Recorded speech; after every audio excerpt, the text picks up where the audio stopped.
99.1 FM CKXS. Time once again for the All About Real Estate show, where we like to talk real estate. We bring in Pete Allaer, who joins us from Riversite Realty on this Halloween. Do you want some spooky intro? Yeah, a little spooky. Ooh, he's scary. Oh, he's Pete Allaer. Yeah. You got a scary house? Yes. I'd like to hear a couple of those people who've got maybe a scary house they want to talk about. I've definitely been in some scary houses. I bet you have. You more than most people probably, right? I'm sure you Yeah, have. nothing is scary to me any longer.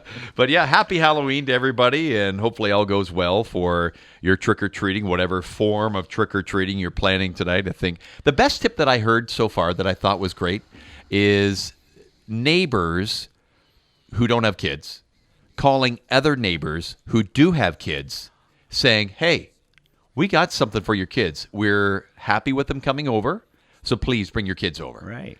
It takes 1 minute to do that, because I think in some neighborhoods, where you have the older couple, Yes. the kids have left the house, maybe a worry for COVID. And, me, as if I had kids, I don't want to bring them over there and Right. make them feel like they're obligated to do something for my Right. kids, right? So turn it around. For the older people, reach out to them and say, Right. hey, love to have you over at our house. We got something for your kids. True.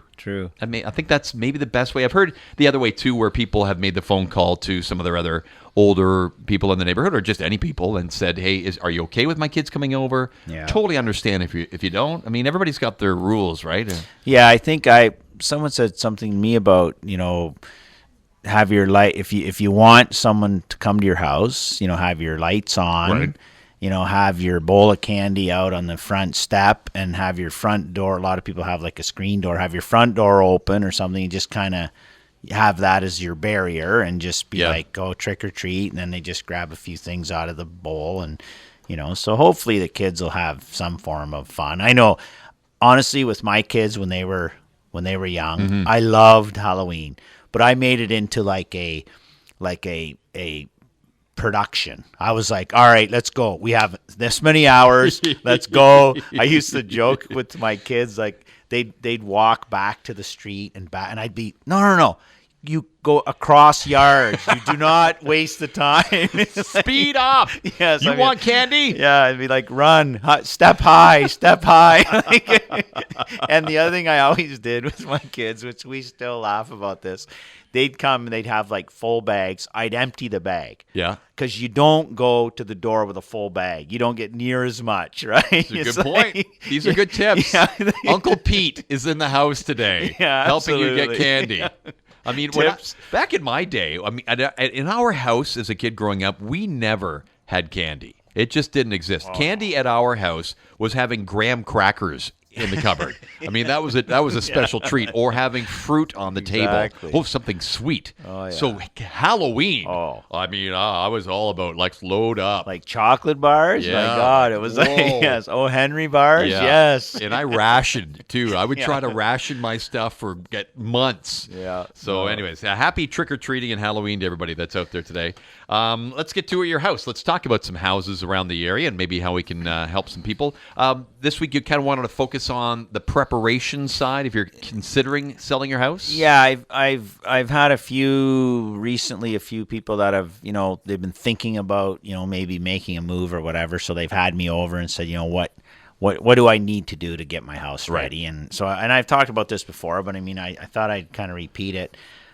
So a lot of times I tell people, sometimes people try to make it too complicated. Like they think like, oh my God, I have to put in a new kitchen or a new bathroom, Right. or I got to paint the whole house. And a lot of times I go in and I just say, wait a minute, like, let's start with the simple things.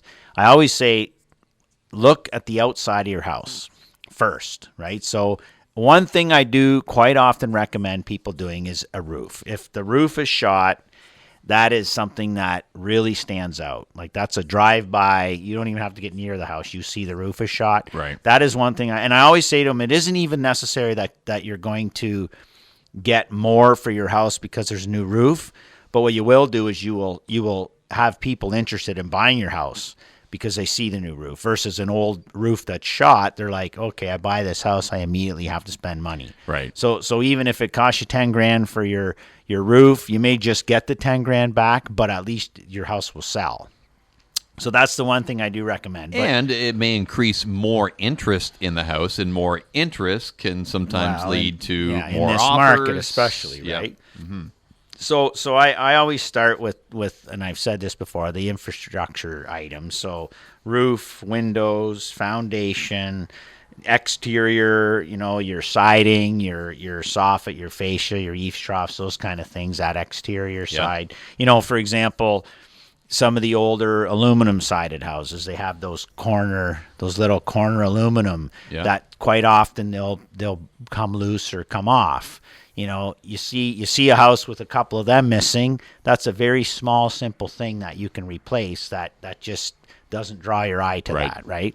And then once we're in the house, furnace, air, electrical, hot water tank. Is it rented? Is it owned? Some people prefer owned hot water tanks, but those are the infrastructure items that you say, and they're typically money items, right? So your furnace is 20 years old. I mean, at the end of the day, a buyer's going to look at it and say, yeah, it's a 20-year-old furnace. It's probably going to need to be replaced in the next couple of years. Then from there, we go to kitchen and bathrooms. That's the next biggest items, kitchen and baths. Again, I'm not saying go replace your kitchen and bath. What I am saying is that, make it so your kitchen and baths are clean, right? Have them clean. Even if they're originals or they're older, as long as they're clean, right? Have them nice and clean. What do you say about paint? Would you paint a kitchen just to kind of freshen it up? It depends a little bit. I mean, I'll look at a kitchen, and it depends on the people, the ability of are they able to do this, without a lot of problems? Maybe if it's an older person that, it's going to be a lot of work for them to do it, I say, you know what, you're better off to spend your time somewhere else, and so it depends a lot on that paint thing. Sometimes I'll say, yeah, you know what, a fresh coat of paint here would do a lot. Probably, I'm going to guess, a neutral color. Don't go crazy with the color. Yeah, seems like right now it seems like white. Yeah. Like white. Everything, people that are doing white, it just like, that's what everyone seems to like.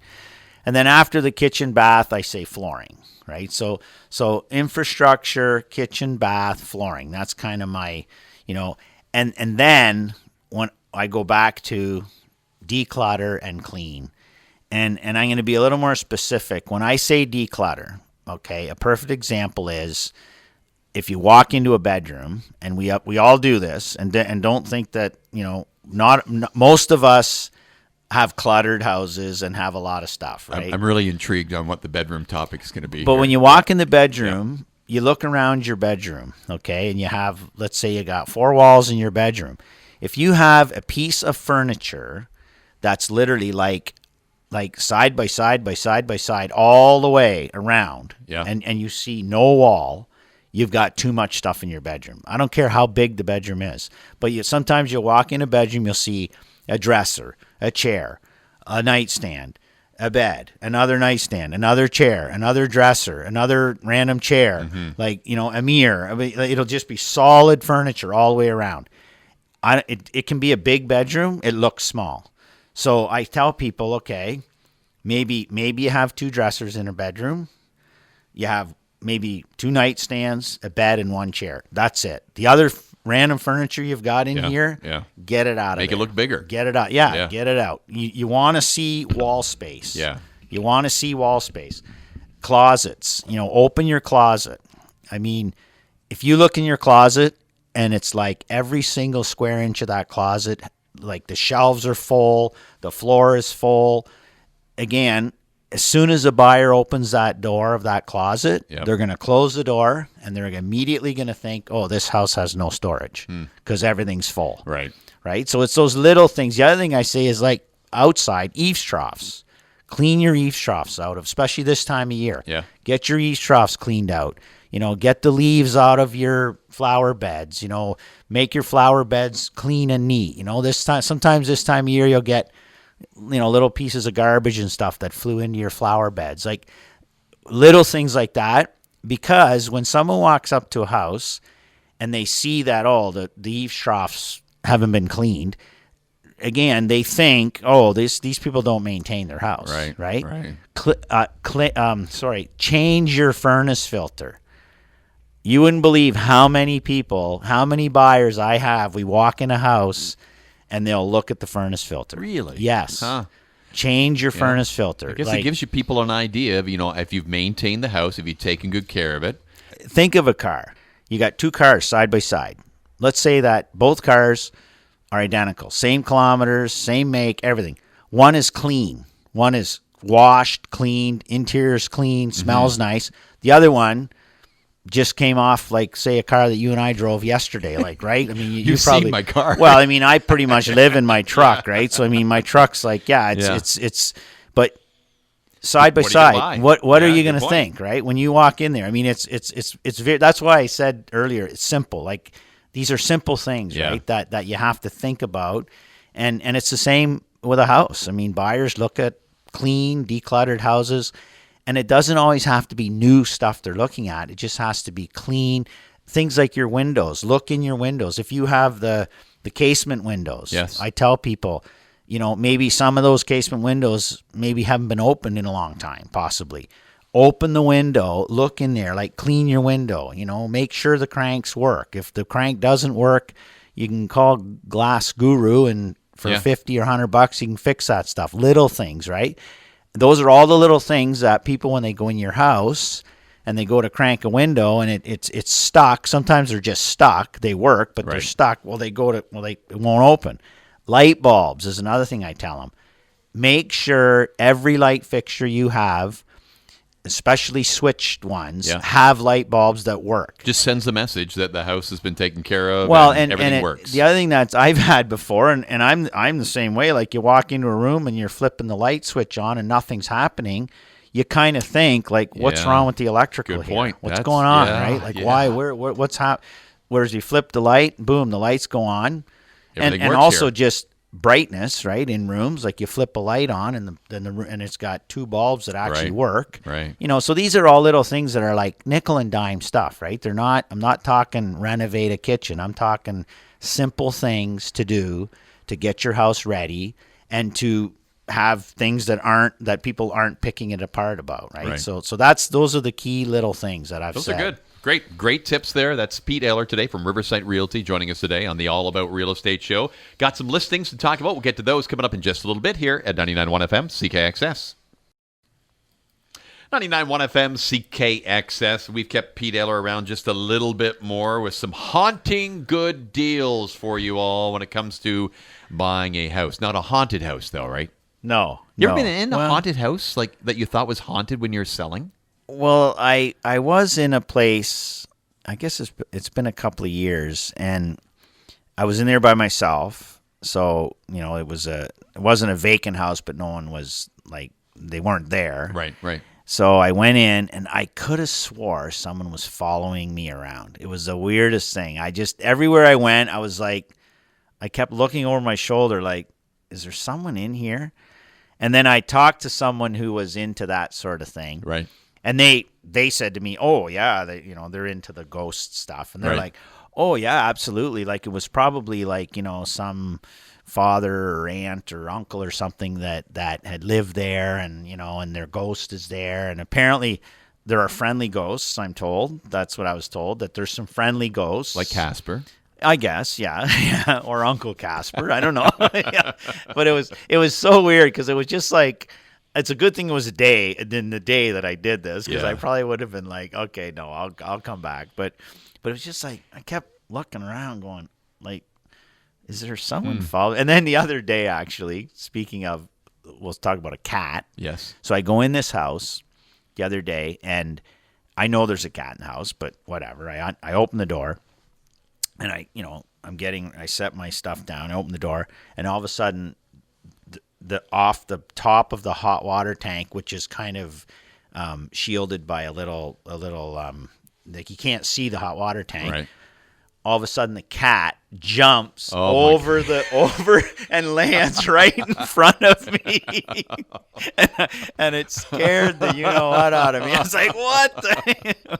Like, okay, yeah, there's the cat.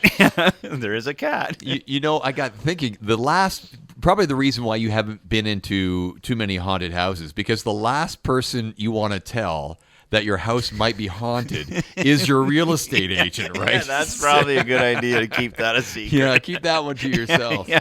All right, we promise you these houses that we're going to talk about that are up for sale and our new listings are not haunted, okay? No, that's right. What do you got? So we got a couple of interesting ones. We have a really nice spot. It's on the Parkway, St. Clair Parkway, as you're heading from the old golf course towards Port Lambton. Yep. I'll call it the old McCann's Garage. People kind of know where that is. Yeah. Just past there, it's 29605 St. Clair Parkway. It's an awesome lot. It's a big lot. It goes out to the Parkway, but it also backs all the way across to Payne Road that's in behind, the gravel road. Yep. So you've got two accesses to your lot. It's a big lot. Municipal water, natural gas. The house is actually it's a large house. It's like 5 bedrooms. If you want 5 bedrooms, you could actually have 5 in there. It's got big open kitchen. It's a really, really nice spot there. It's a good location. It's paved road. You got access from the back, so that's a nice one. Is it in Chatham, Kent, or Lambton? It's in Chatham, Kent. Yep. Chatham, Kent. Yeah. So it's just past Stewart Line. Comes out there. Yep. Stewart Line, just past Stewart on the right hand side. Then the other one is in Port Lambton, the great village of Port Lambton. It's at 4348 Merritt Street, Port Lambton, which Merritt runs parallel to the Parkway, so it's just in the village a bit. It's a 1-floor, 3-bedroom, detached garage, corner lot. Very, very well kept house. Nice, neat and clean, and like I just spoke about, they knew how to get their house ready, nice and clean and decluttered and well looked after. Nice place, beautiful little spot. It's a nice trees and so on. So we got one in Lambton, we got one on the way to Lambton, and then of course we still had a couple more that are in town here. So just go to our website, riversite.com, or follow us on Facebook, or give us a call at the office at 519-627-3381, and we can assist you on either selling your house or finding you one to buy. All right. Don't be scared. That's right. Even though it's Halloween. Yes. Still a good time to buy a house. It is. It is. And be safe. Be safe, and kids have fun. You got her. That's Pete Allaer today from Riversite Realty, joining us today on the program here at 99.1 FM CKXS.